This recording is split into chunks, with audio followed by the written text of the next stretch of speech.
మెదక్ జిల్లా కలెక్టర్ రాహుల్ రాజ్ కొల్చార మండలంలో విస్తృతంగా పర్యటించి ధాన్యం కొనుగోలు మరియు నిల్వ ప్రక్రియను స్వయంగా పరిశీలించారు.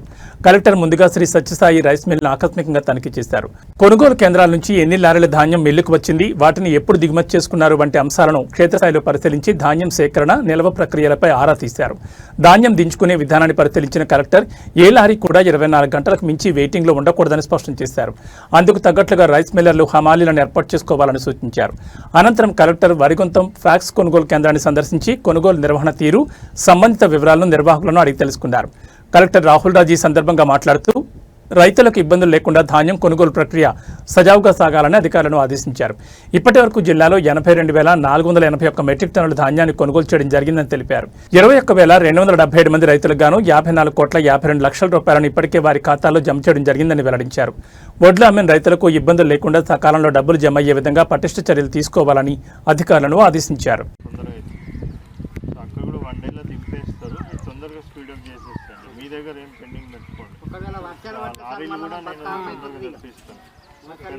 లారీలు కూడా ఎక్కువ పెంచుతాము, అక్కడ కూడా మిల్లు కూడా పోయొచ్చు.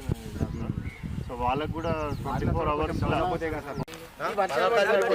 ఇప్పుడు వారమే కదా సార్, ఇది క్లియర్ అయింది. వర్షాలు పడే లేదు ఎన్ని రోజుల దాకా వీళ్ళందరూ అయిపోయింది నుంచి అన్నీ వస్తాయి సార్.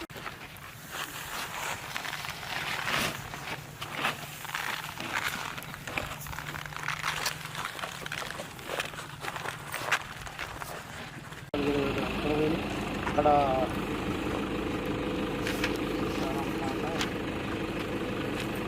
15,764, 18,078, 2,000 సమయం అక్కడ 28 అక్కడ ఇక్కడ 17. ఎన్ని లారీలు అలాట్ అయింది? ఇక్కడ 2 అక్కడ 2. ఇప్పుడు ఎప్పుడు పోయింది లారీ ఇక్కడ నుంచి?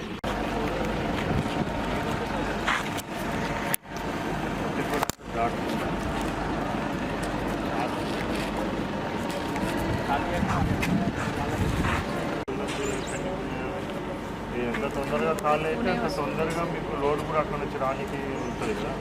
ఇక్కడ స్టక్అప్ అయిపోతుంది. ఇంకా ప్లేస్ కూడా చాలా ఉంది కదా, లాస్ట్ మూడు కూడా కాదు. ఇప్పుడు ఇట్లయితే ఇంకొక 15 days కాగానే ఇంకా అన్ని లైన్లు నిలబడతాయి, మొత్తం లైన్లు నిలబడతాయి. నిజంగా చేయాలంటే